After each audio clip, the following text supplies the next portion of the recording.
Antes que nada, agradecerles a los invitados de hoy, a Pablo Buchbinder y a Alejandro Janian, su participación en este panel coordinado por Diego García en nombre de la Escuela de Historia, desde la cual estamos organizando la actividad.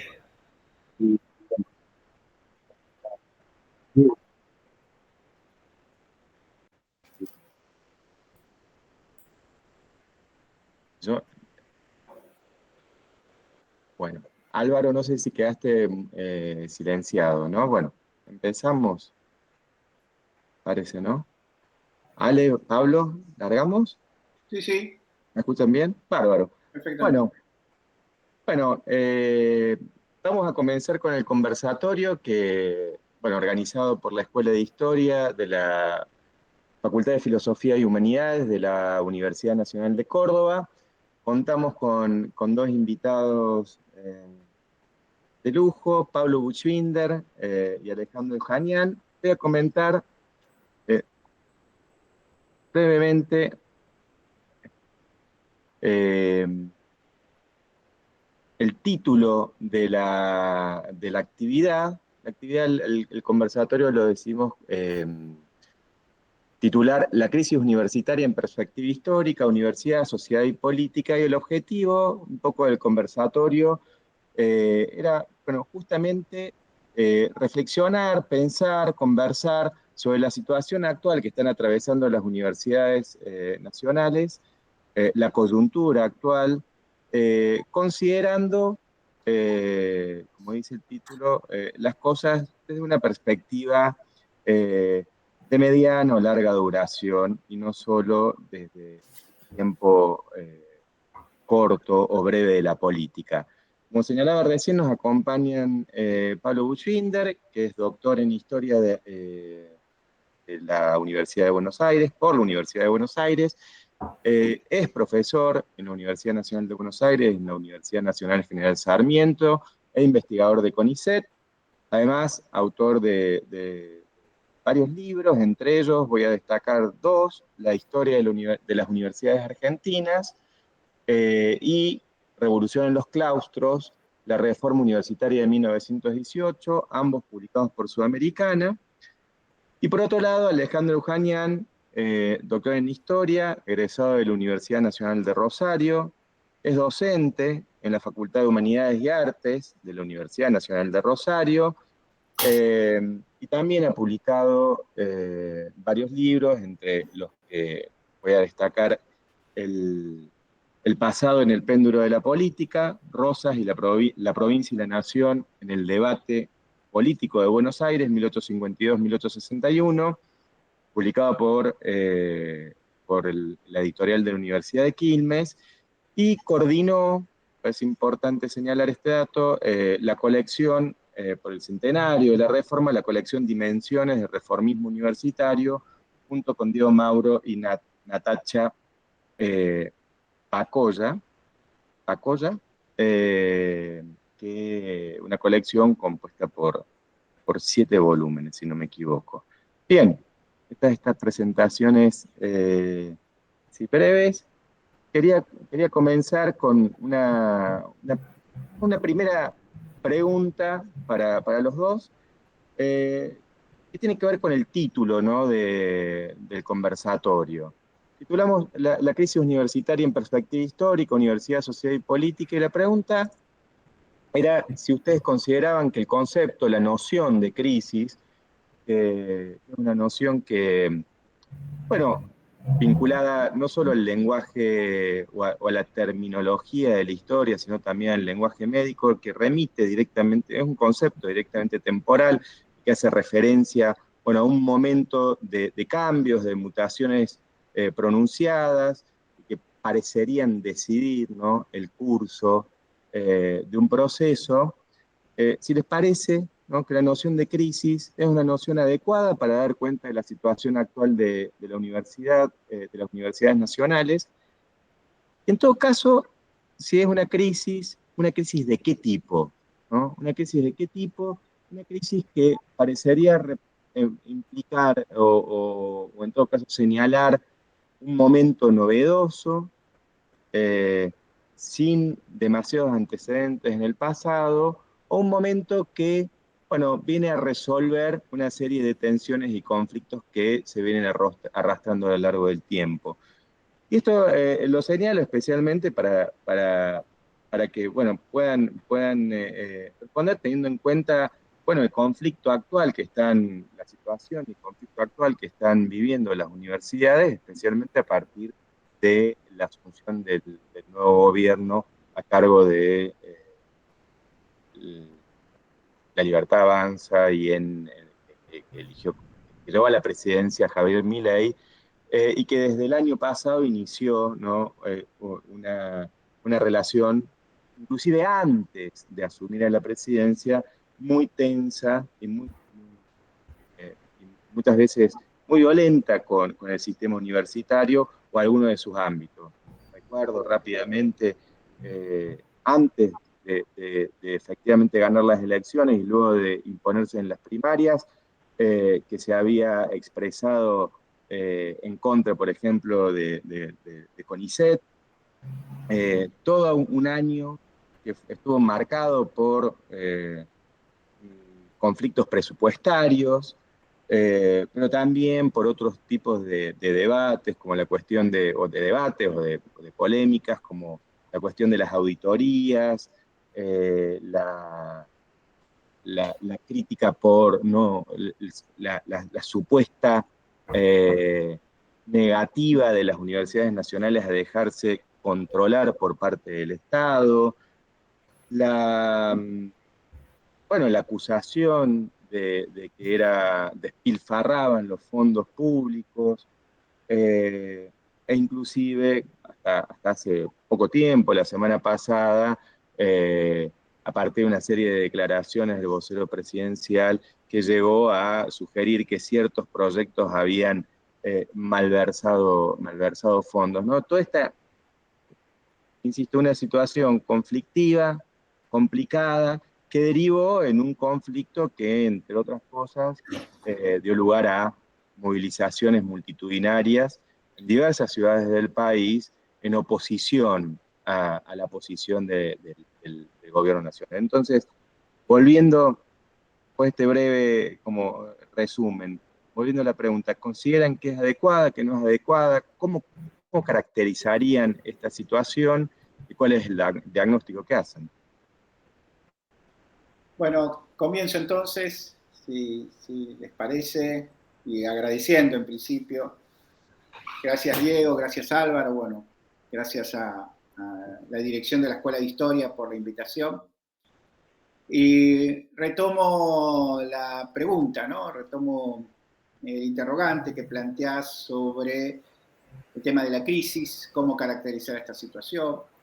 Yo tengo ciertas reservas también ante el uso de algunos términos que a veces los historiadores solemos usar mucho y a veces los usamos con tanta frecuencia que incluso en algunas oportunidades pierden cierta capacidad explicativa.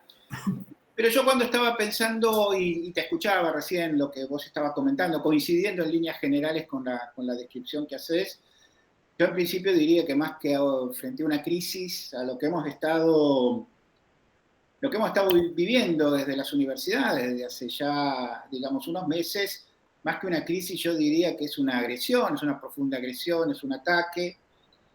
Es un ataque hecho desde espacios oficiales, desde gobierno, desde espacios parlamentarios también, oficialistas, ¿no? También yo creo que ese nivel de agresión uno lo puede ver en muchos medios de comunicación, masivos, gráficos, televisivos, radiales. Me parece que esa es, digamos, yo diría una primera descripción del escenario, ¿no?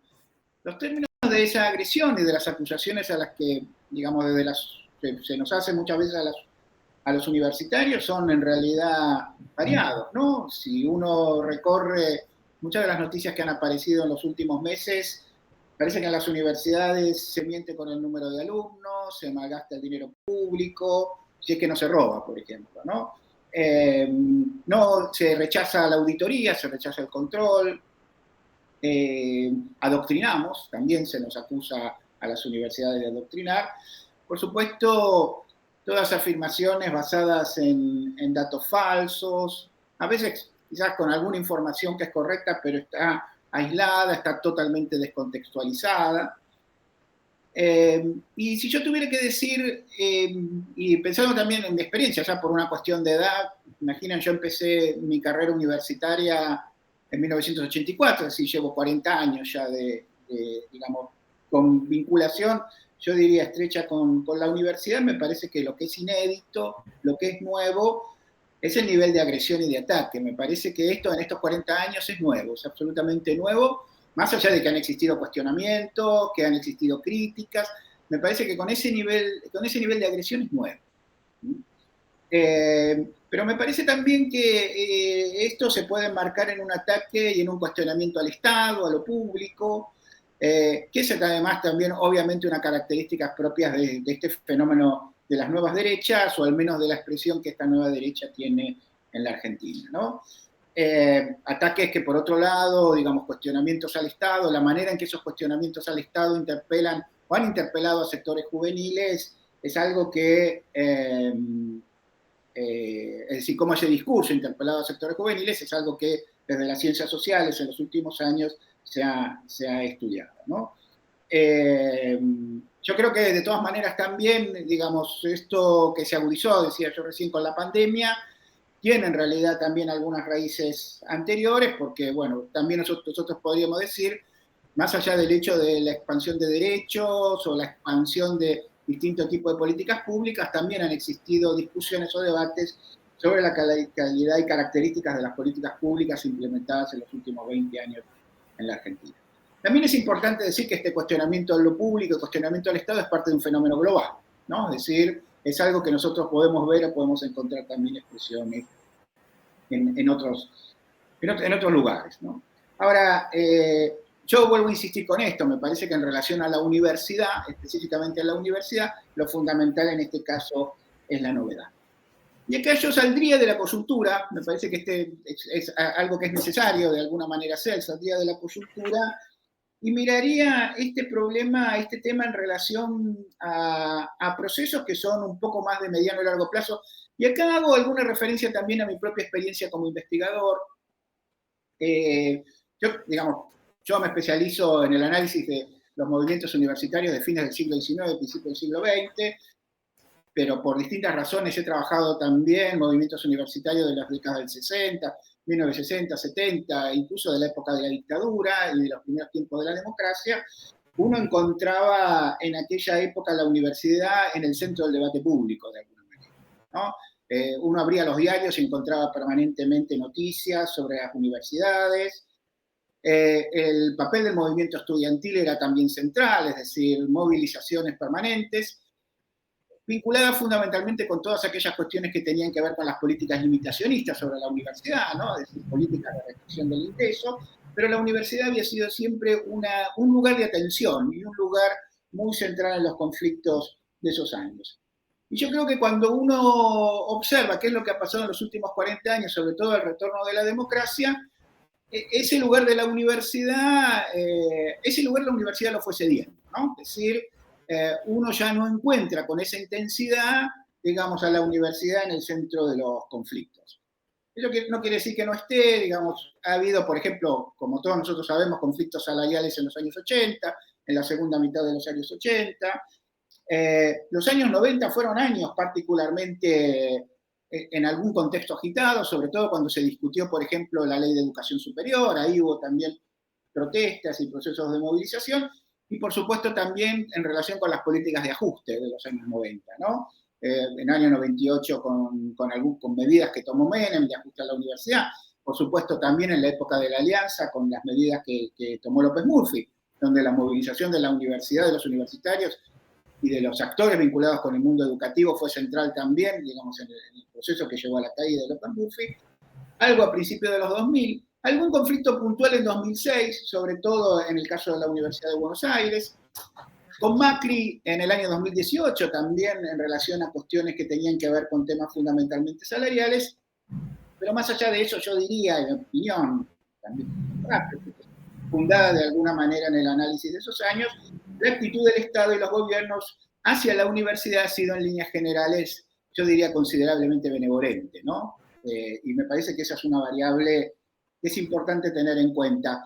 Más allá del hecho de que uno pueda identificar conflictos o pueda tratar, digamos, de ver de qué manera ha habido elementos disruptivos durante esos años, cuando uno mira la política universitaria de estos 40 años, hay algunos ejes que es importante tener en cuenta. Por un lado, el funcionamiento de la autonomía universitaria, la política de autonomía, es decir, la autonomía universitaria y el cogobierno funcionan en líneas generales, podríamos decir así, con bastante armonía desde el año, a partir de la normalización impulsada del año 1983, y digo, prácticamente no se registran intervenciones a las universidades, lo que había sido un elemento, yo diría, permanente en los periodos previos, ¿no? Es decir, las universidades funcionan con su sistema de autonomía y cogobierno relativamente bien.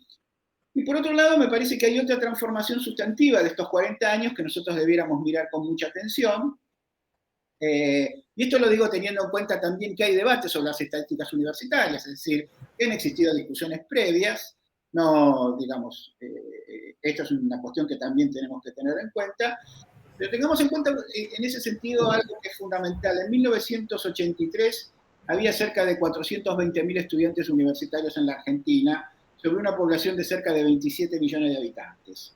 Y hoy tenemos 2,5 millones sobre una población de 47, 48 millones de habitantes. Es decir, mientras la población en la Argentina no llegó a duplicarse, el número de estudiantes universitarios se multiplicó prácticamente por 5.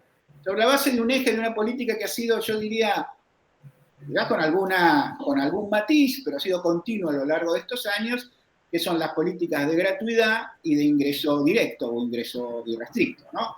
Eso lo digo más allá de algunos matices, de alguna política que puede haber existido en alguna casa de estudios, en alguna universidad.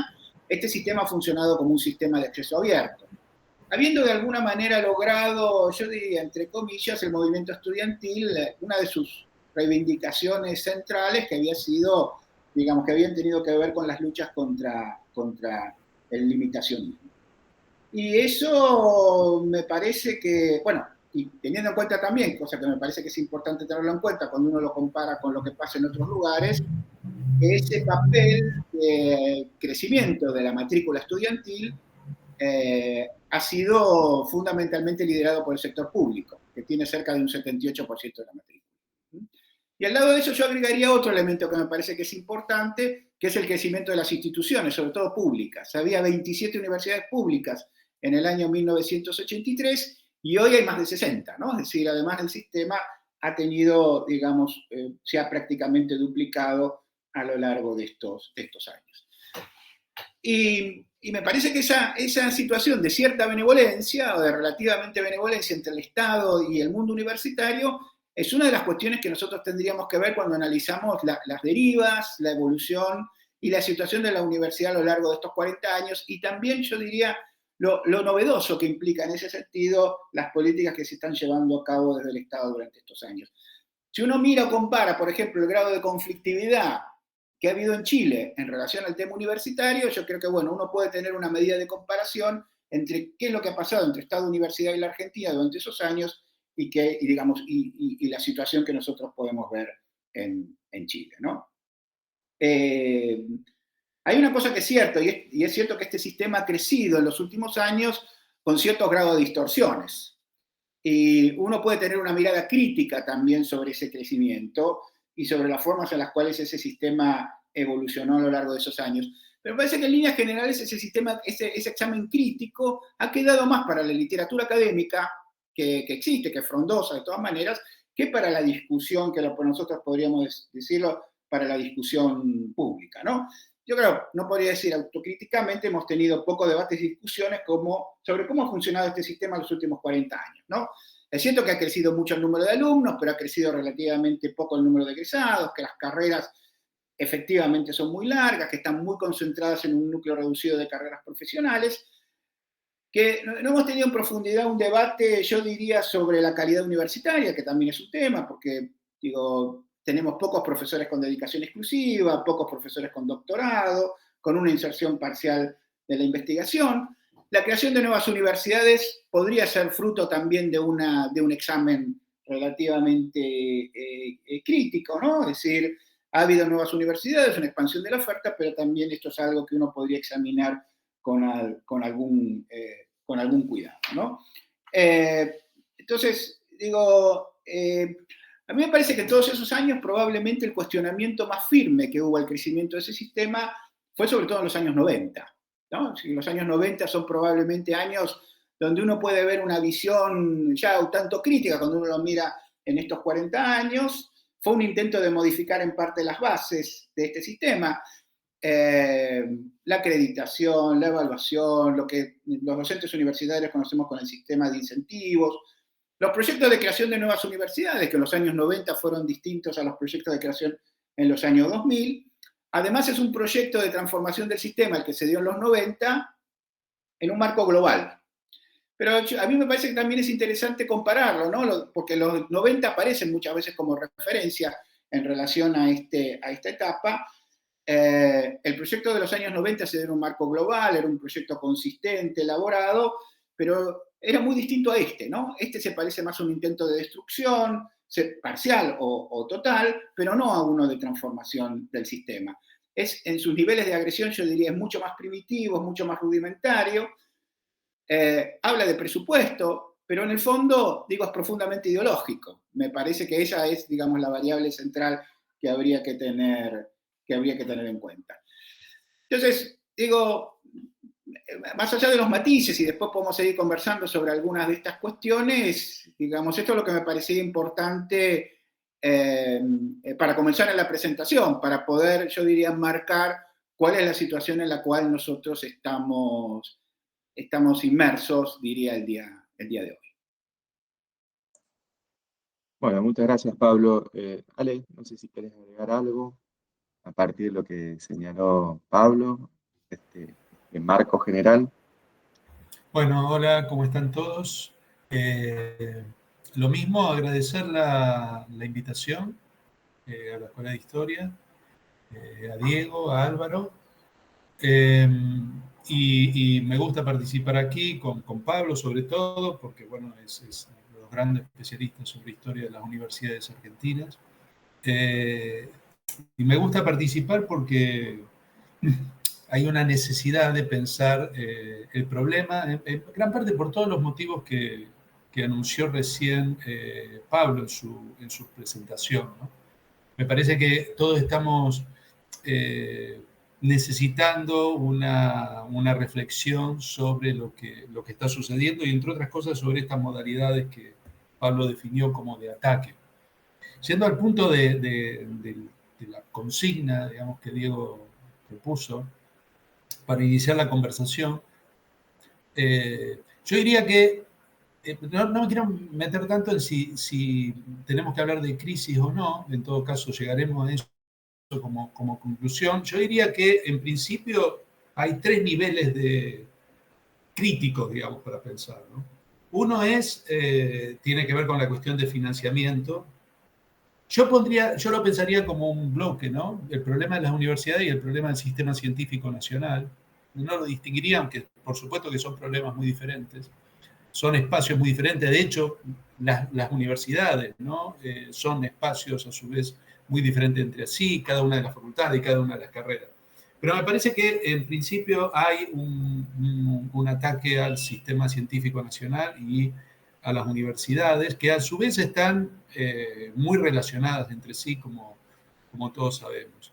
Entonces ahí hay un problema de financiamiento, que afecta salarios, afecta el financiamiento de proyectos de investigación. La agencia ha dejado de financiar proyectos de investigación, afecta el ingreso de nuevos becarios, afecta la promoción de investigadores, o sea, afecta el conjunto del sistema. Y yo diría que ahí hay una dimensión coyuntural que tiene que ver con lo que se vino hablando sobre todo este año. Bueno, ¿cómo van a funcionar las universidades con estas restricciones presupuestarias?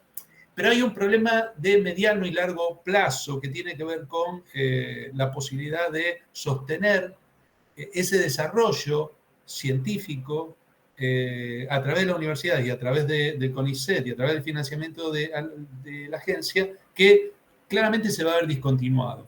Y lo que todos sabemos es que esa discontinuidad en esos procesos de formación tiene un costo demasiado alto. Y ahí me parece que hay una situación de crisis. La crisis tiene que ver con la posibilidad de proyectar el desarrollo de ese sistema en el mediano y largo plazo, tal como venía sucediendo, con todos los problemas que uno puede identificar y algunos de los cuales Pablo hizo referencia, pero que sin embargo se venía sosteniendo con cierta continuidad. Entonces ahí tenemos un problema.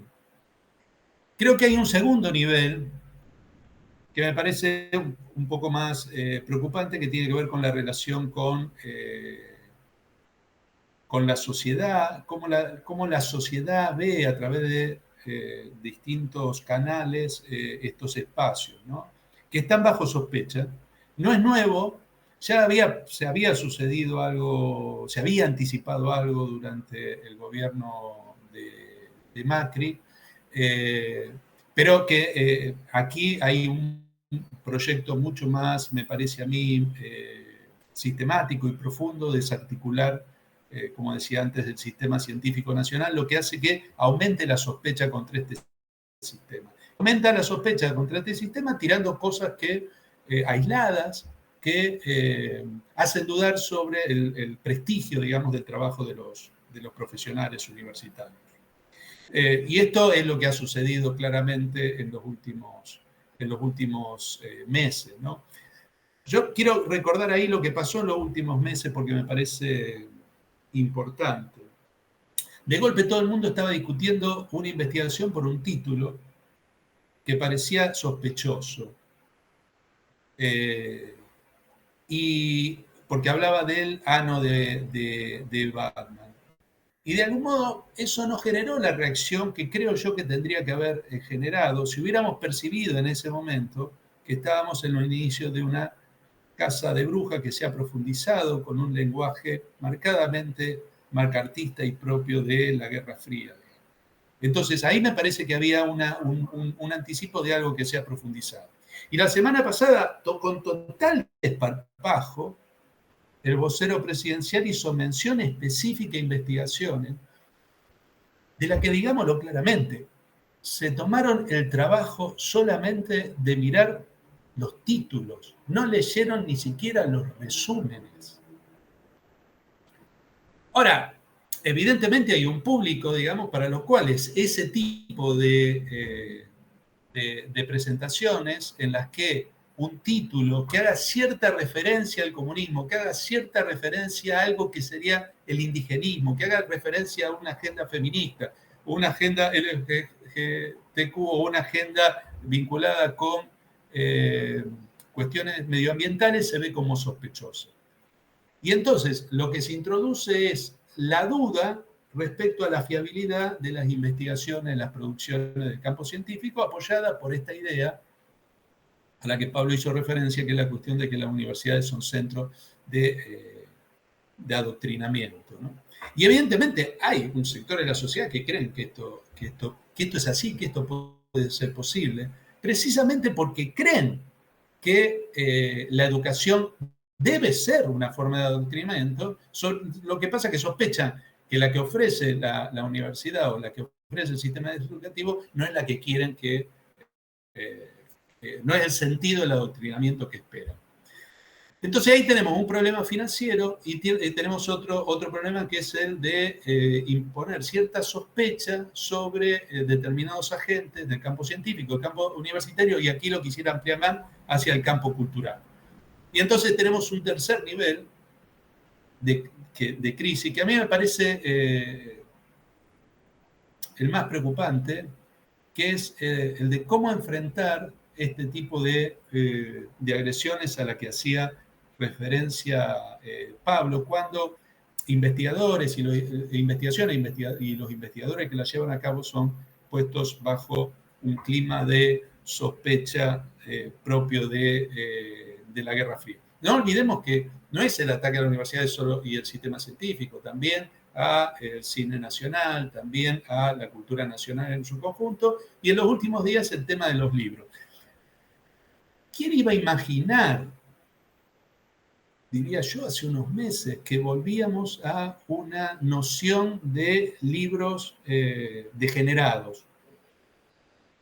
Ahora hay un arte degenerado. No lo leyeron los libros, nuevamente. Claramente no lo leyeron los libros. Si uno ve las declaraciones de este fin de semana de la vicepresidenta, de algunos diputados y tuiteros cercanos al gobierno, claramente no lo leyeron. Pero repiten una otra vez que estos libros fomentan la pedofilia, etcétera, etcétera, que son degenerados, que son el Kama Sutra. Y entonces, la pregunta ahí, que me parece que es un punto crítico, y respecto al cual yo plantearía el tema en términos de crisis, es cómo enfrentamos estos ataques y estos cuestionamientos.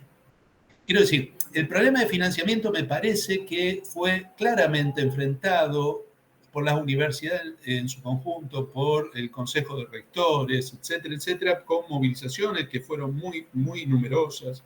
Los centros de estudiantes de todo el país se movilizaron. En muchas ciudades del país las movilizaciones fueron muy grandes. Yo quisiera llamar la atención ahí sobre un hecho que a mí me parece muy interesante. Hubo movilizaciones en muchas ciudades que no tienen centros universitarios. Lo que muestra que ahí había un apoyo de la sociedad a lo que entendían que era un reclamo justo del sistema universitario. Ahora, el tema es cómo enfrentamos esta otra forma de ataque con estos niveles de virulencia. Quiero retomar, a veces algunos tienen la capacidad de escribir algo con una palabra que de golpe ilumina todo un funcionamiento, ¿no? Que creo que lo hizo Cohen cuando dijo que definió este gobierno como una de sus principales características era la crueldad, ¿no? Y hay algo de eso que creo que refleja muy claramente el modo de funcionamiento. Hay mucha crueldad. Ahora, ¿cómo enfrentamos esos niveles de ataque, de crueldad, de desinformación, de engaños, de mentiras, sistemáticos, todos los días? Bueno, es una, me parece, una tarea que nos tenemos que dar. Por eso creo que este tipo de encuentros, este tipo de situaciones, más allá del aporte que nosotros podamos hacer, es importante para encontrarnos, para juntarnos, para conversar, ¿no? Porque efectivamente estamos enfrentando una crisis que es una crisis en cuanto a nuestra capacidad de responder a un tipo de ataque que es novedoso. Y aquí lo último que quiero decir en esta primera entrada, me parece a mí, es que todo esto que estuve diciendo, digamos, la cuestión del financiamiento universitario, la cuestión de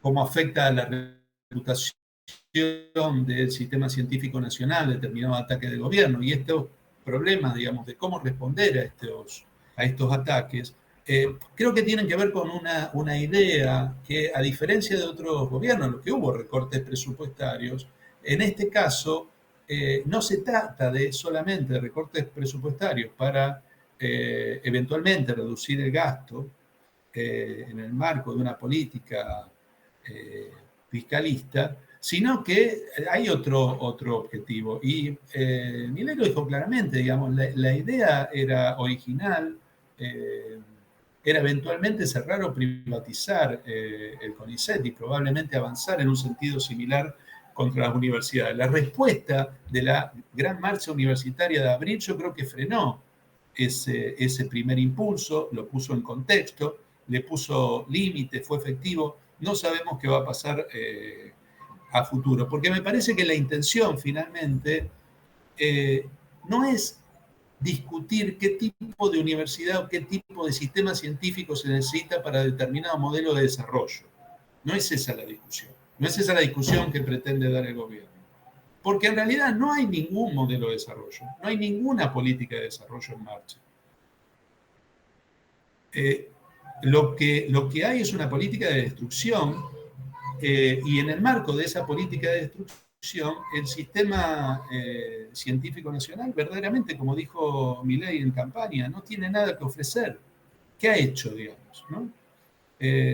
Lo que uno podría responder es que lo que ha hecho es algo similar a lo que hizo en su momento Susana Torrado cuando en 1994 le dijo al gobierno, en ese momento de Menem, era ministro Cavallo, le planteó el problema que el plan económico estaba generando a nivel de la ocupación, anunciando algo que se iba a ver en los pocos, a partir de ese momento, como dramático, ¿no? Llegando a la desocupación a casi el 20% de la población.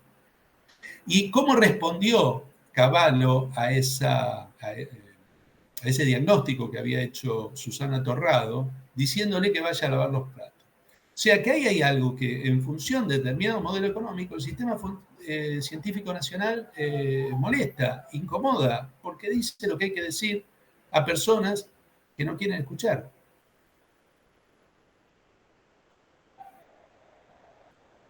Bueno, Ale, muchas gracias. Bueno, a ver,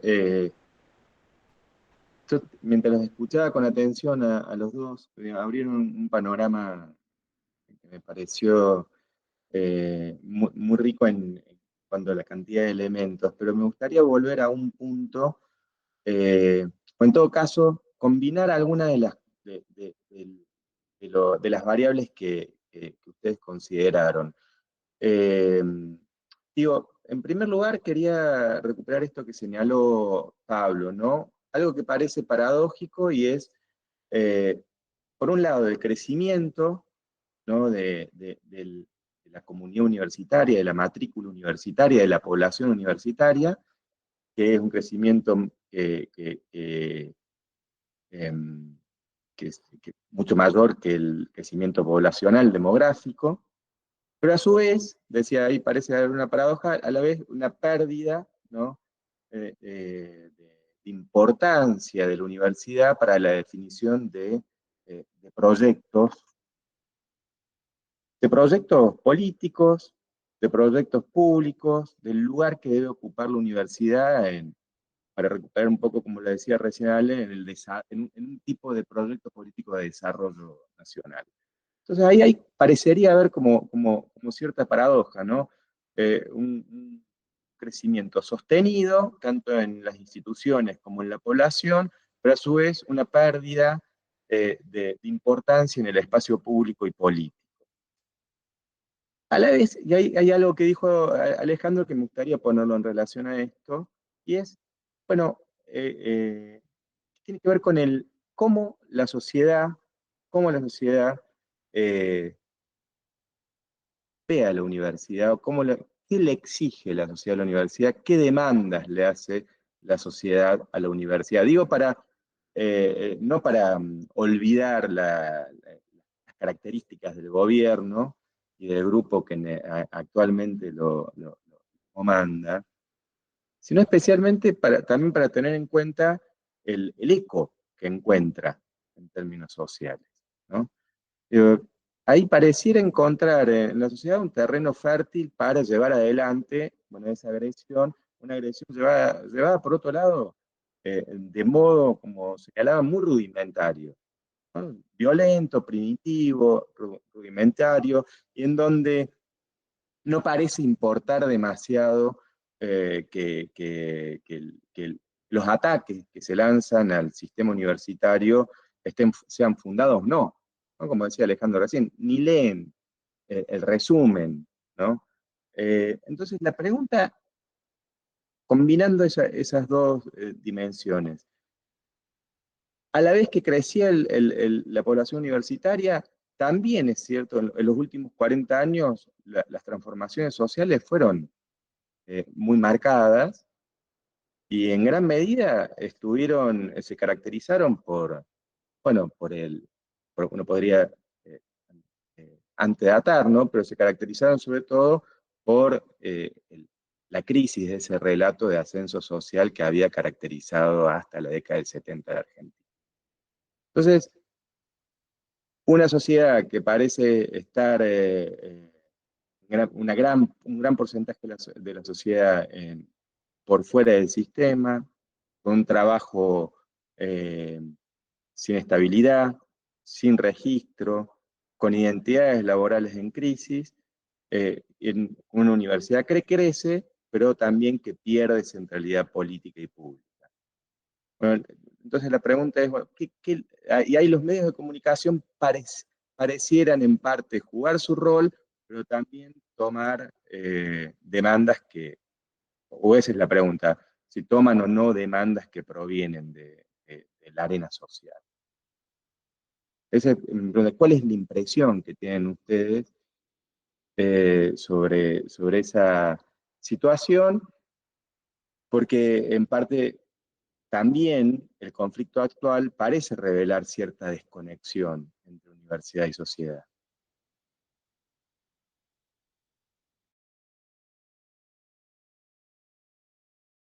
Estás sin el micrófono, Pablo.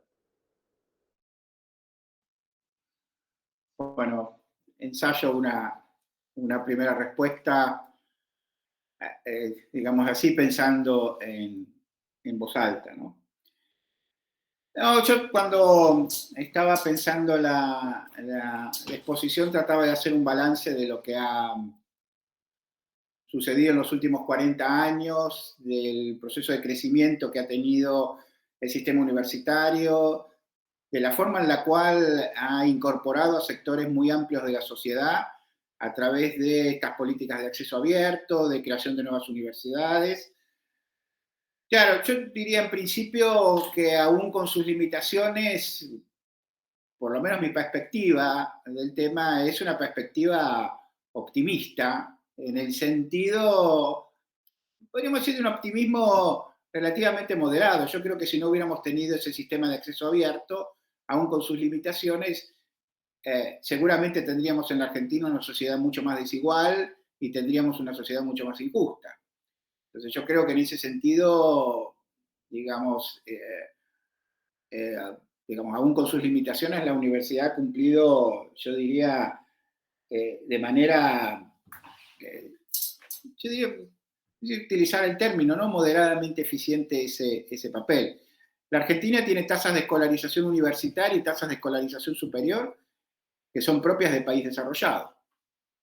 Y aún cuando existen toda una serie de discusiones acerca de muchas de esas variables y sobre todo existen también discusiones acerca de la calidad, a mí no me gusta mucho usar el término, ¿no? Pero digamos, es un término que habitualmente se utiliza, de la calidad de la educación. Me parece que en líneas generales, si este sistema, términos generales, me parece que son de las mejores cosas que nos han dejado estos 40 años de democracia en la Argentina, tener un sistema de estas características. Y creo también, aunque en ese sentido la información que yo puedo tener aquí es la información que se reúne, que uno puede acceder públicamente a través de encuestas de opinión, que son publicadas a través de los diarios, la universidad es una institución que conserva una valoración muy positiva en líneas generales en esta sociedad, ¿no? Y me parece también que el acompañamiento que las marchas universitarias tuvieron, creo que lo revela, que lo muestra así, ¿no? Así que bueno, me parece que cuando uno tuviera que hacer un primer balance, digamos, tendría que mirar, yo diría, en líneas generales estas variables. Gracias, Pablo. ¿Ale? No, sí, de acuerdo. Yo creo que cuando uno piensa esta relación, ¿no? Universidad y sociedad, imagina que la universidad es un bloque más o menos homogéneo, claro, fácil de identificar, y que lo mismo sucede con la sociedad, ¿no? Entonces, es muy difícil de responder esa pregunta. Por ejemplo, ¿qué espera la sociedad de un médico? Y espera que si te opera, más o menos identifique dónde está el corazón y no lo confunda con el riñón, porque eso va a ser un problema. Que un ingeniero, cuando levanta, pone una escalera, le ponga los materiales necesarios para que la escalera... Quiero decir, debe querer. Otra pregunta es qué espera de los historiadores, que la podemos dejar para después. Más difícil, porque no hacemos cirugía ni construimos puentes, entonces hacemos otro tipo de cosas. Pero esa es otra discusión. O sea, me parece en principio difícil de responderla, porque tampoco creo que sean espacios diferenciados. O sea, la sociedad somos nosotros, no son otros. Algo que decía Pablo, ¿no? de estas fake news que se tiran, que son graves, ¿no? Una era que los pobres no van a la universidad, solo va la clase media, alta y los ricos, ¿no? Mientras que los pobres la financian con sus impuestos. Es una barbaridad desde todo el punto de vista. Pero más allá de la barbaridad, muchos de nosotros venimos de familia trabajadora, o sea, somos parte de esa sociedad que encontró en la universidad un modo no solo de hacer social, sino un modo de expresión, un espacio de construcción de las propias ideas con las cuales pretendíamos intervenir como miembros de esa sociedad, ¿no? Antes que nada, somos ciudadanos de una sociedad que debate, discute sobre las condiciones de su existencia y cómo quiere seguir hacia adelante, más o menos juntos. Entonces, en ese sentido, yo no veo que haya así una crisis. Esto se repite mucho, ¿no? Y Pablo, que lo ha visto en una larga duración, por ahí puede coincidir conmigo, lo puede matizar, pero lo que se ha repetido mucho es la idea de desde la universidad se siente, o desde los profesionales se siente, que la sociedad, supongamos los más medios o los partidos políticos, no lo escuchan demasiado, no le prestan demasiada atención o no le demandan demasiado. Me parece que es una mirada muy desde nosotros mismos, ¿no? Habría que ver en cada espacio, en cada ámbito, también en la época, eso va cambiando. Los 90, cuando nosotros éramos recién egresados con Pablo, eso estaba en el centro de la discusión, ¿no? La sensación de que faltaba una mayor y una más vigorosa intervención de los historiadores en el espacio público. Yo creo que hoy es notablemente mayor que lo que era cuando yo empecé a estudiar, por lo menos si tengo que comparar eso. Una cosa es lo que te demanda, entonces, si hay mayor o menor demanda, y otra cosa es lo que uno tiene para decir. Y en cuanto a lo que tenemos para decir, no hablo específicamente del espacio de la historia. Lo que me da la sensación es que es un sistema universitario, yo diría bastante exitoso en muchos aspectos, que ha dotado y ha formado profesionales con grandes capacidades, pero capacidades que no siempre, digamos, se convierten en acciones que se corresponden a esas enormes capacidades, ¿no? Y a mí me da la sensación de que en eso estamos mucho más limitados respecto de lo que podríamos hacer. Y en ese sentido, creo yo que habría que dejar de pensarnos como víctimas pasivas, digamos, frente a determinados ataques y usar las potencias y las capacidades que tenemos para intervenir y para responder a ellas, ¿no? Y en ese sentido me parece que hay una impotencia que tiene que ser transformada en potencia, y esa es la tarea, ¿no? Que es esperable precisamente por las enormes capacidades que quienes tenemos, lo que nos hemos formado en este sistema. Y vuelvo a insistir, y me gustaría enmarcarlo en un espacio más amplio, ¿no? Todo el campo de la cultura en general, con sus características, que por supuesto son diferentes, pero todo el campo cultural en general.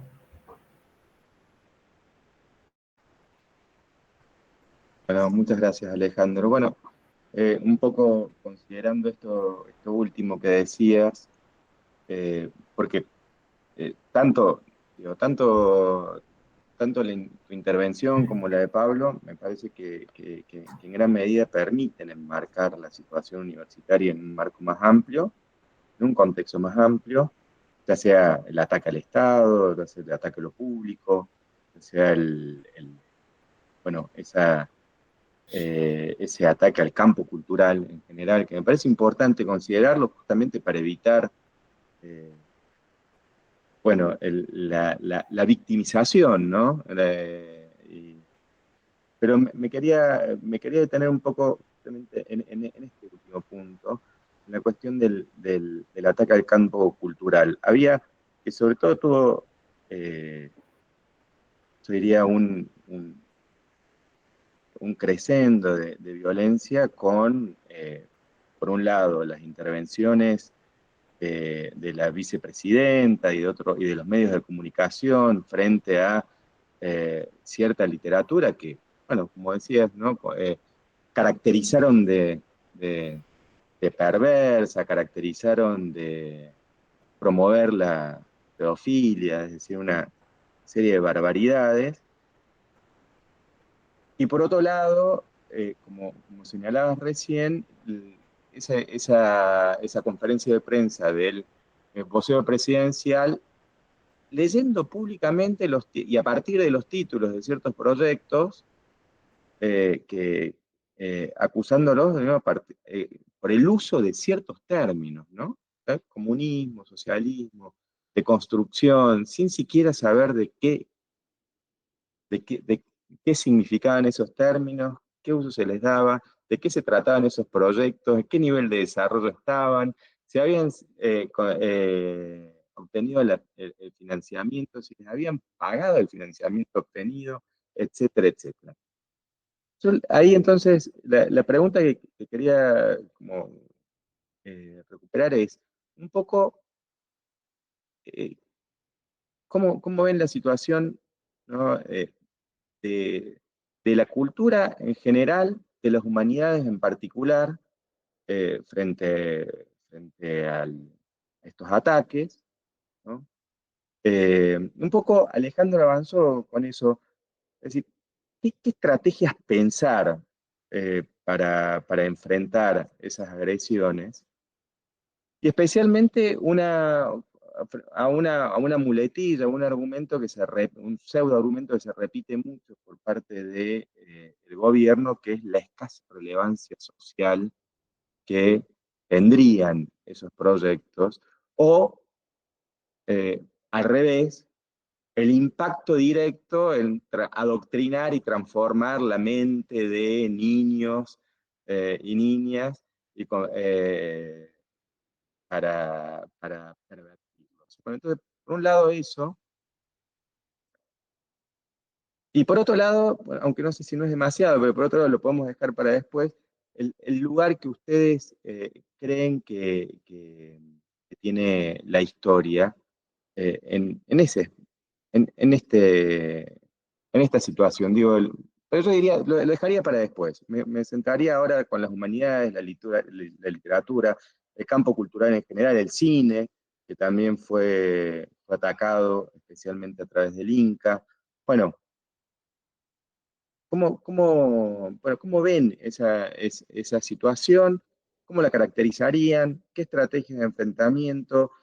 ¿No ven un renacimiento en ese punto, reacciones que parecían completamente superadas, como por ejemplo las que se escucharon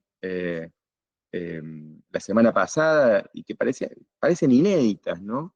Pero bueno, eso es, no sé si soy claro y preciso, pero esa es un poco la preocupación.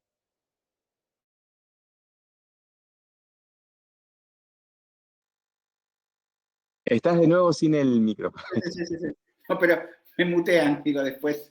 No es la censura, ¿no? No, bueno, yo coincido con muchas de las cuestiones que en relación a esta pregunta había expuesto Alejandro antes. Me parece que sobre muchas de estas cuestiones, como también sobre las cuestiones de la universidad, lo que se requiere también de parte de los universitarios, de los científicos, del campo cultural, bueno, es encontrar los canales para poder responder toda una serie yo diría, de juicios, de informaciones que parten, uno podría decirlo así, de un desconocimiento, no sé si de un desconocimiento, digamos, o de una mala fe, ¿no? principio me parece que lo que es importante tener en cuenta es poder explicar cuáles son las características que tiene el funcionamiento de una comunidad científica en el área de las ciencias sociales y en el área de las humanidades. Cuáles son las formas en las cuales se valida, se evalúa, se cuestiona un trabajo de naturaleza científica. Entonces me parece que a veces el problema ante lo que uno podría llamar la opinión pública es poder instalar y explicar cuáles son los mecanismos o rasgos con los cuales esas comunidades funcionan aquí y funcionan en todas partes. Y por otro lado, cuál es el tipo de relación que nosotros podemos establecer entre el desarrollo de las ciencias sociales en general y el aporte que las ciencias sociales hacen a la resolución de, digamos, de problemas que son problemas centrales para la sociedad. Es decir, si vos no tenés desarrollo científico en el área de las ciencias sociales, ¿cómo vas a poder pensar y aportar a las reflexiones y a las soluciones sobre los problemas del desarrollo, sobre los problemas de la pobreza? Si no tenés digamos, una masa crítica de conocimientos sobre todos estos problemas y sobre todos estos desarrollos. Ahora, eso se hace con reglas, se hace con procedimientos, y la relación entre el desarrollo de las ciencias básicas y, bueno, la apropiación de esos conocimientos es un desarrollo mediato, es lento, en ninguna parte es automático. Claro, el problema es tratar de instalar la idea y difundir la idea de cómo estos procedimientos funcionan. Ahí, digamos, cuando mencionaban la cuestión, la discusión sobre los títulos. Más allá de esto, los trabajos científicos no se evalúan por los títulos. Es decir, se evalúan, digamos, por la forma en la cual, digamos, los lugares en los que son publicados, cómo es el proceso de evaluación para que esos trabajos sean publicados después, cómo son apropiados luego por la comunidad científica. Es decir, nosotros tenemos toda una serie de procedimientos, digamos, que en líneas generales me parece que es importante divulgar cómo digamos, cuáles son las reglas o características a partir de las cuales las comunidades científicas trabajan, funcionan y validan eventualmente también sus producciones y sus trabajos. Que es lo que me parece que, digamos, es parte de lo que hoy, digamos, de los cuestionamientos a los que estamos sometidos hoy, digamos, a partir de información y de juicios que son totalmente arbitrarios y falsos en gran medida también.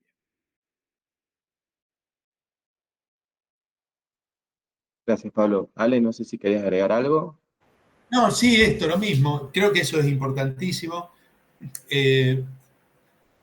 Hago referencia a un caso concreto que tiene que ver con nuestra universidad y nuestro instituto, que una investigación que apareció en lo que dijo Adorno hace unos días.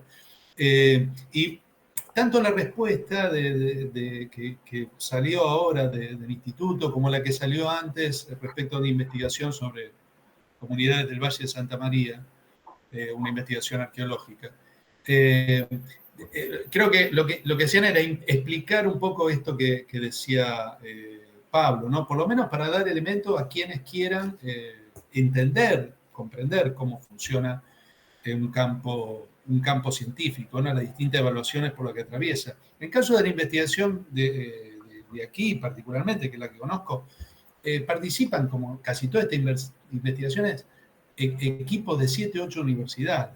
Si vos ves la cantidad de gente del equipo y ves el financiamiento que tiene, pasa lo que sabemos todos con estos financiamientos, que no te alcanza ni para cubrir los gastos de movilidad, muchas veces de compra de libros y demás, porque son equipos muy grandes, grupos, etcétera, etcétera. Entonces es una fantasía de que hay un financiamiento que, por otro lado, nada va a su salario. Digamos, no. Y que, por otro lado, pasa por un montón de modos de evaluación. Otro de los mitos, ¿no? Nadie los evalúa. Estamos sometidos a cantidad enorme de evaluaciones que inmoviliza. La gran queja de los investigadores es el tiempo que se pierde evaluando no entre nosotros, ¿no? Y eso hace que el sistema, bueno, funcione con todas esas quejas y demás, pero funcione porque uno siente la obligación, digamos, carga pública, de evaluar proyectos, evaluar investigadores y demás, digamos. Y entonces toda esa dimensión me parece importante. Vuelvo al caso de Torrados, que había vuelto a mirar hace unos días.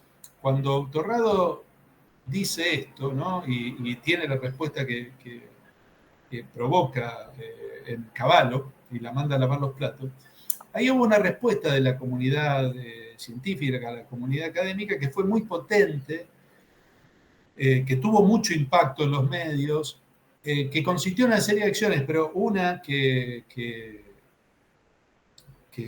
provocó bastante atención era una especie de radio que se llamó Educando al Ministro, donde explicaban al ministro las cosas que el ministro no quería saber, no quería escuchar, no quería entender, ¿no? Yo no digo que ese es un modo que en determinado momento fue efectivo, no sé ahora, pero quiero decir, es necesario producir respuestas públicas de este tipo, ¿no? Lo que hicieron los escritores con el caso de las novelas acusadas de degeneradas y demás, me parece que es bastante efectivo, ¿no? Que es leerla públicamente.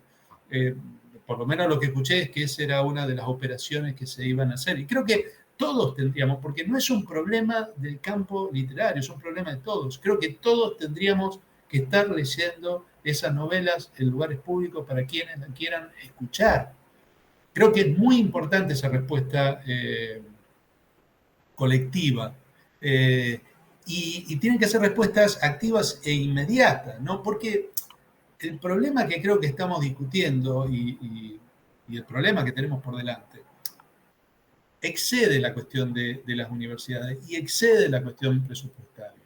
Es mucho, mucho más importante que eso, y en eso nos tiene que encontrar a todos lo suficientemente justos para responder activa e inmediatamente, porque la gente que aparece nombrada por el vocero presidencial, que es la voz del presidente, o que aparece tuiteada o retuiteada por el presidente, son personas que aparecen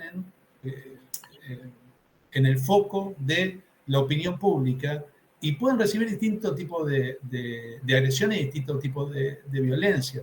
No es una cuestión menor, es una cuestión muy importante, y me parece que hay que responder a la altura de ese tipo de provocación y ese tipo de agresión. A mí me gustó mucho lo que hizo un grupo de gente de letras, ¿no? De proponer leer el libro entre todos y públicamente. Me parece que es un tipo de respuesta interesante, ¿no? Y en la que creo que todos tendríamos que participar. Gracias, Ale. No, me parece central esto que decían, bueno, de no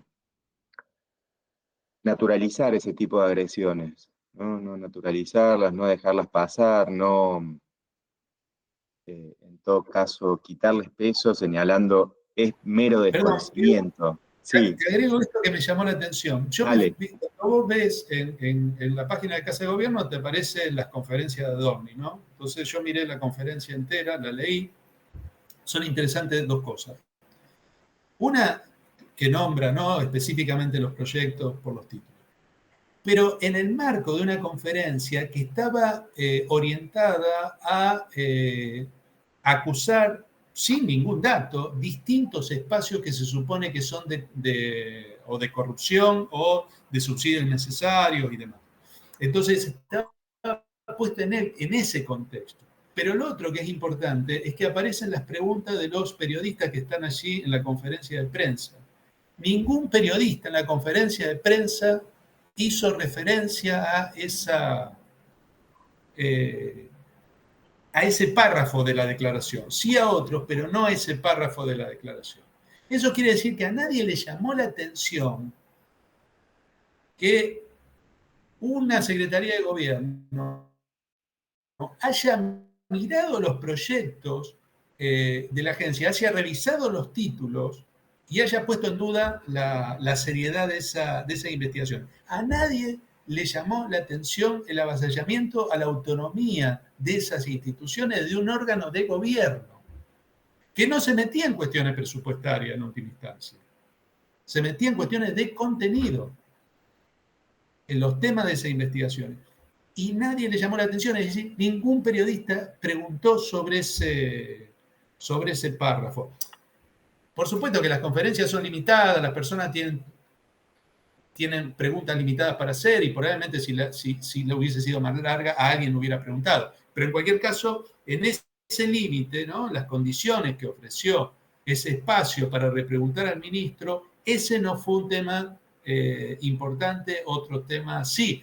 Entonces ahí volvemos a una pregunta que vos hacías antes, Diego, que tiene que ver con la percepción que tiene también la sociedad, los medios de comunicación y demás sobre el trabajo en los espacios universitarios, en el sistema científico nacional y demás. O sea, ¿no le parece un ataque violentísimo a la ciencia argentina ese párrafo del discurso de la presentación del presidente a través de su vocero, ¿no? A mí eso me parece grave, peligroso, y sobre eso también hay que intervenir. Una de las formas es lo que decía Pablo, obviamente, digamos, explicar cómo consiste nuestro trabajo, en qué consiste el trabajo, pero también hay que denunciar un acto que me parece que violenta una de las reglas fundamentales de la constitución del campo científico, sobre todo a partir del 83, que es la autonomía.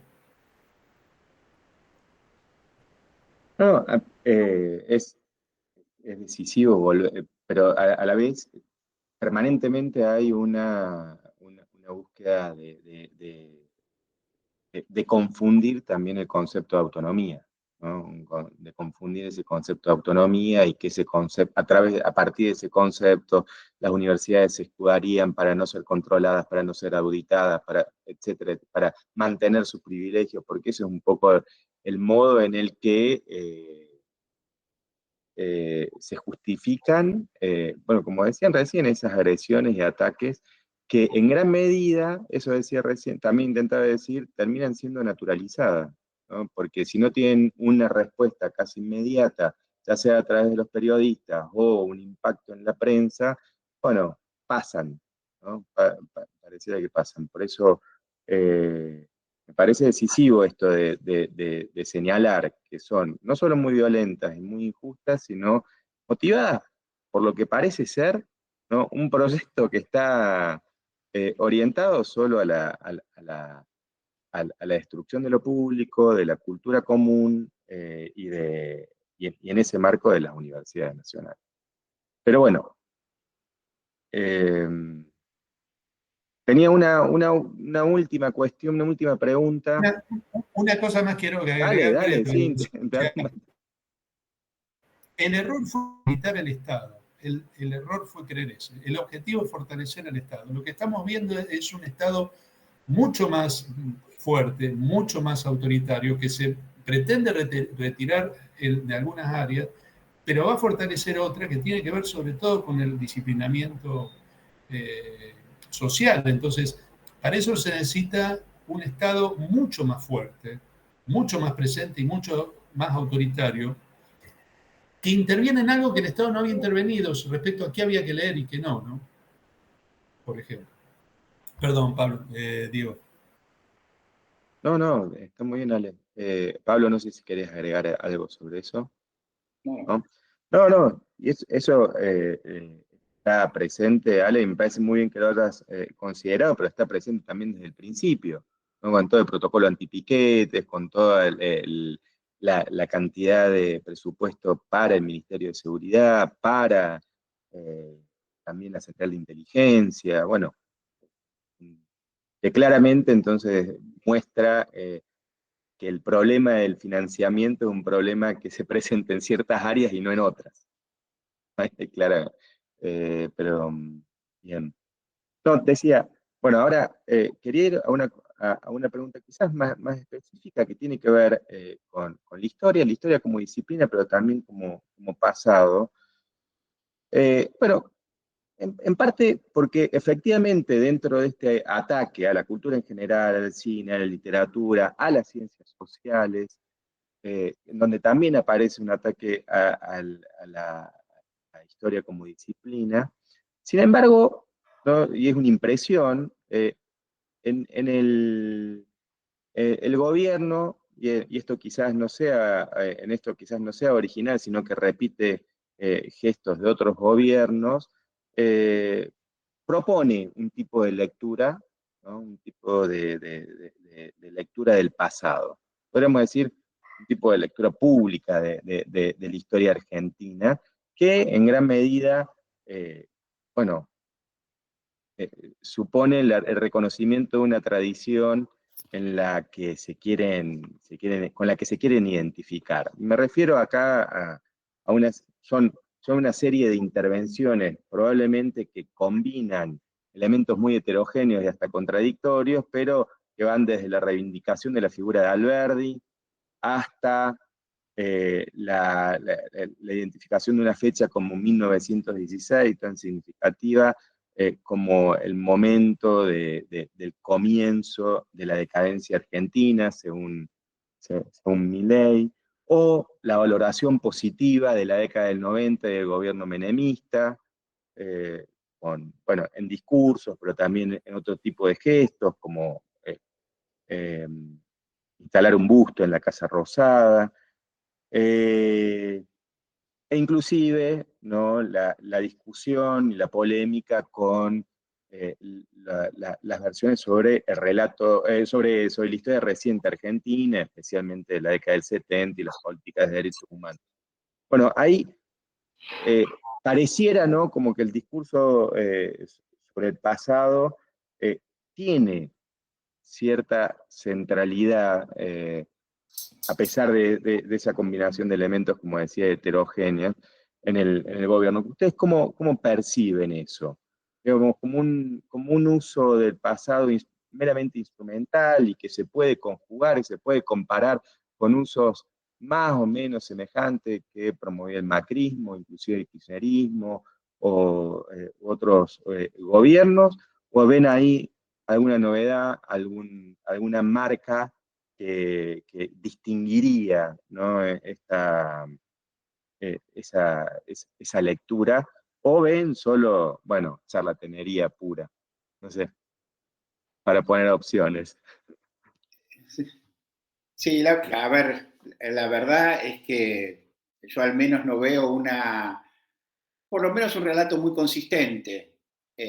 Lo que veo son algunas,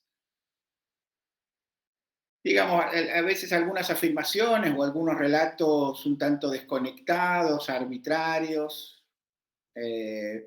Me cuesta a veces tener que tomármelo en serio, tomar en serio este tipo de discurso. Y bueno, me parece que en realidad lo que nosotros tenemos que responder en todo caso es con nuestro propio conocimiento, con nuestra propia producción. Si es que, bueno, digamos, tenemos la oportunidad de entrar en una polémica, en un debate, que me parece que tampoco da para un debate demasiado, por lo menos hasta ahora, vamos a ver qué es lo que pasa más adelante, demasiado elaborado desde lo que nosotros hacemos desde nuestra profesión.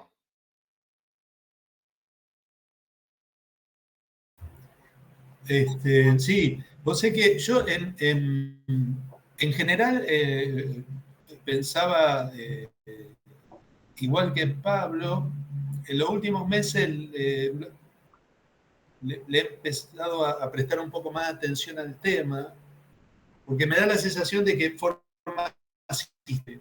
Es cierto que es una historia bastante fragmentaria, pero por ejemplo, a diferencia del macrismo, yo creo que tiene un poco más de contenido, comparativamente, ¿no? Tiene un poco más de contenido, recoge episodios de una más larga duración, por ejemplo, y otra cosa que habría que decir, claro, uno imagina que el gobierno es una unidad, ¿no? Y en este plano, como en otros, es muy diverso, y hay varias corrientes ideológicas que están interviniendo en producir determinadas representaciones del pasado que potencialmente pueden ser usadas políticamente. Por ejemplo, digamos, hay cuestiones que vienen de la agenda de Vox, de la agenda española, la cuestión de la conquista de América y demás viene de esa agenda, pero no es totalmente ajena a algunas ideas del gobierno, ¿no? Tanto de los sectores más liberales como del nacionalismo de derecha clásico. Me parece que en ambos casos juegan. En un caso en el que el sector más liberal por el tema de la civilización, digamos, su idea de construcción de un ideal de civilización conformado por lo que llaman gente de bien, me parece que cierra con esa figura de la civilización. La recuperación de la vieja dicotomía de civilización y barbarie, en algunos contextos, en algunos discursos, yo creo que tiene que ver con esa idea de una tradición que uno podría denominar más liberal, que imagina que en algún momento el país se desvió de esa tradición liberal. Y otra vertiente viene de un nacionalismo de derecha más clásico, más de contenido hispano-católico, de un catolicismo más integrista y demás, que puede convivir, digamos, con ese, por ahora, puede convivir con esa matriz más liberal porque encuentra algunos puntos en común, aunque lo leen de modo diferente, pero creo que pueden encontrar algunos puntos en común, ¿no? Que en términos generales conduce hacia una idea, me parece a mí, autoritaria de una sociedad que se ha desviado de lo que era su tradición cultural y se ha desviado producto de la incorporación de agendas que son exógenas, y esa agenda exógena responden a eso que genéricamente imaginan como comunismo, entendido como comunismo, un proyecto político que, desde el punto de vista de su capacidad de construir políticas de Estado, fracasó con el derrumbe de la Unión Soviética, pero continuó a través de lo que llaman la agenda woke. Y ahí hay algo que esas dos derechas, para ponerlo medio esquemáticamente, la más liberal y la más nacionalista hispano-católica, pueden encontrar un punto en común, ¿no? En el sentido de recuperar esas tradiciones. Y cuando uno ve acá, el fin de semana hubo dos episodios a los que vale la pena prestar atención. Uno es la fundación de esta agrupación, La Fuerza del Cielo. La Fuerza del Cielo, y los discursos que ahí se dieron, que van en esta línea, digamos, ¿no? de recuperar la tradición argentina con distintos tipos de agresión y demás, pero hay una idea ahí de fondo que no es nueva, digamos. Nosotros la conocemos porque la hemos visto aparecer en otro momento. Ahora quiere una fuerza que en las últimas décadas no había tenido. Y lo otro es todavía más interesante, me parece a mí. Bueno, no hay que olvidar que aquí se planteó la de una armada, ¿no? La de formar un grupo de choque. Un brazo armado. Guardia mediático, lo que sea, pero un brazo armado al fin. Sí. Entonces, un tipo de batalla que pretenden dar en una idea, claro. Yo les diría, si vas a mencionar a Gramsci, léelo todo, porque con un título no te alcanza como para armar el concepto de la batalla cultural, ¿no? Creo que si la entendés mal, le va a salir mal. Pero lo que tiene que ver con Gramsci, con la estética de ese acto, la estética fascista de ese acto, es que finalmente, digamos, es lo que por lo menos nos pone a nosotros en relación a Gramsci, ¿no? Uno puede estar viendo el inicio de lo que Gramsci vio y trató de pensar desde la cárcel. Eso es un episodio. Pero el otro episodio es de la Fundación Faro, que preside Laje, creo. Y eso es interesante porque ahí convoca a los empresarios. Yo diría dos cosas. Una, a los empresarios habría que decirle que en lugar de poner plata en esa fundación, o si quieren poner plata en la fundación, por supuesto, tienen todo derecho, pero que pongan plata en las universidades, en el sistema científico, que sería bien recibida, supongo yo. Pero lo otro es que ahí se ve la intención, en el marco de un proyecto cultural determinado, de disciplinar a los sectores empresarios. Y como los sectores empresarios, por lo menos los que estaban allí, que pagaron un montón de miles de dólares, digamos, para estar presente así, financiar esa fundación, obviamente presionados para hacerlo, porque no hay otra explicación. Y un artículo interesante de Jairo Strachas que describe los que estaban allí, y él se pregunta, ¿no? Si cambiaron de idea, porque habían sostenido algo totalmente distinto poco antes, o estaban allí porque quieren seguir haciendo negocios con el Estado, y para seguir haciendo negocio con un Estado que disciplina, que se enoja, que escarmienta, evidentemente hay que estar sentado allí, ¿no? Y allí estaba, entre otros, el CEO de, no voy a decir el nombre porque lo voy a decir mal, pero el CEO de la obra social esta que había tenido conflicto con el gobierno cuando se produjeron los primeros aumentos, ¿no? Junto a otros que fueron atacados y maltratados por el gobierno. La pregunta es por qué estaban allí, suscribiendo a esa batalla cultural, ¿no? Que viene a representar la Fundación Faro. Bueno, es una construcción y es una alianza con un sector del empresariado que no es un sector del empresariado que quiere hacer una sociedad de libre mercado. Es un sector del empresariado que para poder funcionar necesita de los favores del Estado. Sí, sí. Pablo, ¿querías decir algo? No, me parece importante rescatar esos dos episodios que, de nuevo, ¿no? Como decían recién, cuesta, digo, pensando como en uno como más plebeyo podría ser la fundación de La Libertad Avanza como esa agrupación de choque, Guardia Pretoriana, creo que lo llamaron también, y que cuesta tomarse en serio, sobre todo cuando uno ve esa escenografía, esa estética que parece de caricatura, pero creo que efectivamente hay que, y que cuesta también, bueno, pensar qué peso, qué lugar político, qué impacto social y qué efectos puede tener, ¿no? Más allá de esa, bueno, de esa imagen media caricaturesca. Y a la vez, me parece también el episodio de la Fundación Faro es otro episodio a destacar.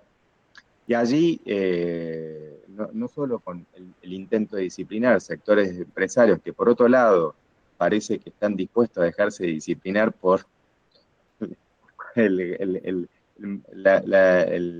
el perfil ideológico de gobiernos muy diferentes, ¿no? Pero sí también quizás hay una posible novedad también en los empresarios que parecerían acompañar de manera más afín, ¿no? esa fundación, que son los CEOs de esas empresas tecnológicas. Son, digamos, los recién llegados dentro del mundo empresarial, pero también quizás los más poderosos por el nivel de capital con el que cuentan y el grado también de vínculos internacionales con el que cuentan, ¿no? Y ahí también se podría hacer el paralelismo entre Trump y el dueño de Twitter, Elon Musk, pero solo para agregar algo más. Pero me parecen dos episodios que hay que considerar a la par. Álvaro, no sé si hay alguna pregunta en el chat. Bueno, Pablo, Alejandro, Diego, muchas gracias. La verdad que han tenido, digamos, una gentileza intelectual muy grande presentándonos las aristas del problema desde la constitución del sistema universitario hasta los usos del pasado, ¿no? En la situación actual. Tenemos alguna pregunta en el chat, mientras también, si alguno quiere ir escribiendo alguna, también la puede ir formulando, tiene sus últimos momentos, yo se las leo. La hace Martín Bono. Bueno, primero lo felicita y agradece muchísimo la discusión. Y él querría saber, dice, me gustaría saber qué características consideran que tiene el estudiantado en este momento de crisis y qué lugar ocupa en ese momento. ¿Qué pregunta? Pero yo decía recién, son casi más de 2 millones de estudiantes universitarios, de grado, posgrado, con características muy distintas, en un sistema que en realidad cubre hoy todo el país, desde estudiantes que están vinculados a carreras profesionales hasta estudiantes que están relacionados con carreras científicas, humanísticas. La verdad que es una pregunta muy difícil de responder por las mismas características que tienen. Yo creo que un elemento importante que tener en cuenta, y vuelvo sobre esto, que me parece que es una característica central, es pensar también el peso que tiene hoy, el peso que tiene como actor político, y también el protagonismo que ha tenido en los últimos meses en relación a las protestas y al acompañamiento que ha hecho a la movilización de las universidades y la forma en la cual también ha defendido el sistema, ¿no? Parece que esta es una cuestión que debiéramos tener presente, ¿no? Que deberíamos tener especialmente en cuenta, ¿no? Pero bueno, digamos, es difícil definirlo teniendo en cuenta las propias características y heterogeneidad que tiene el sistema, ¿no? Donde conviven instituciones de características muy distintas, y eso se ve también en las características y diferencias que tienen internamente las distintas comunidades estudiantiles en las distintas universidades del país.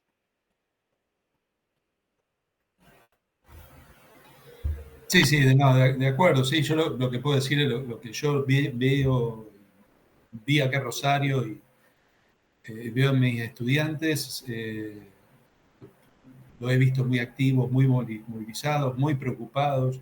Las tomas fueron muy importantes en Rosario, y hubo un interés particular de los estudiantes, pero me parece que no solo en Rosario, por lo que he visto en todo el país, de combinar esas tomas con actividades públicas y clases públicas, o sea, un interés de sacar un poco la universidad a la calle, que yo creo que habría que hacerlo más, porque cuando uno está dando clases en la calle, la gente se acerca, comenta, pregunta, participa de alguna manera.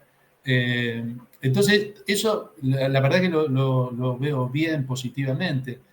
Nuevamente, yo creo que en esto Pablo lo puede ver mejor en una larga duración, ¿no? Pero los estudiantes en general han sido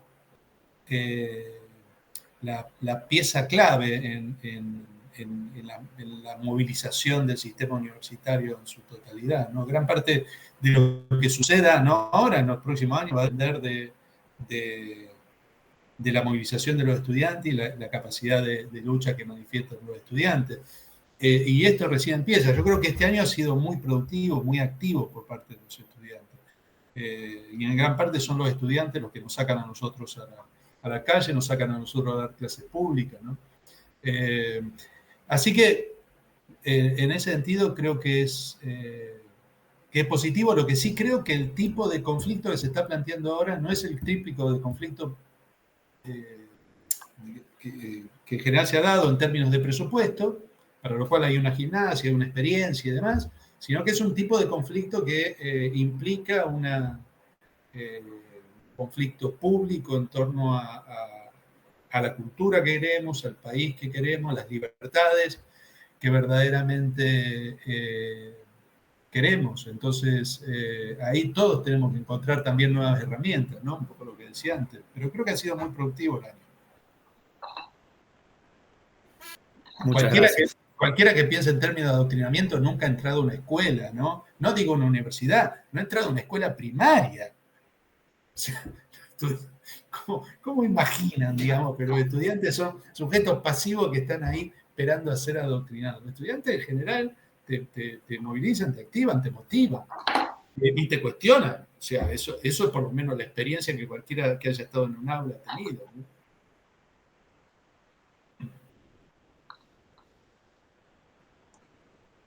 Bueno, muchas gracias, Ale, Pablo.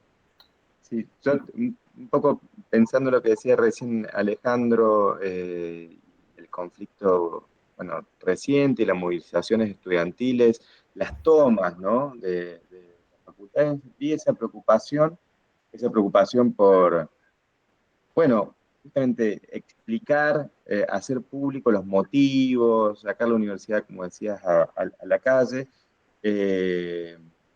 invitar a las tomas, realizar una serie de actividades, pero también una preocupación motivada por una gran incertidumbre respecto de, bueno, por un lado, ¿qué escucha social podían tener esos reclamos y de qué modo iban a ser entendidos y procesados, acompañados o no? Un punto, digo, no hay dudas que es una sociedad en ese sentido más heterogénea, compleja, en donde donde antes aparecían sectores definidos, aunque sea a priori de forma más simple, ¿no? La sociedad en este momento es una sociedad que se presenta, al menos para el análisis y para la política, como una sociedad opaca, ¿no? Y eso, sin lugar a dudas, hace más difícil diseñar estrategias políticas. Pero bueno, eso me quedé pensando mientras los escuchaba. Álvaro, cerramos el conversatorio, me parece que ya a esta altura está bien. Sí, sí, Diego. Bueno, Más que bien. bueno. La verdad que nos han dejado Bueno, con un montón de reflexiones y podríamos seguir, pero creo que es bueno, humano terminar acá. bárbaro. Bueno, muchas gracias Álvaro. Bueno, les quiero agradecer muchísimo a Alejandro y a Pablo por la disposición, por el entusiasmo, porque bueno, en un primer momento se sumaron a la invitación y especialmente muchas gracias por todas las intervenciones. No sé si quieren agregar algo más. No, Berto. agradecer la invitación, la verdad, un gusto conversar acá con ustedes. Igualmente, gracias por dejarnos hablar de estos temas que nos interesan, por conversar con Pablo, y bueno, y saludo a todos los que están ahí, que no vemos en YouTube. Bueno, un abrazo. Gracias. Chau, Nos chau. vemos. Gracias.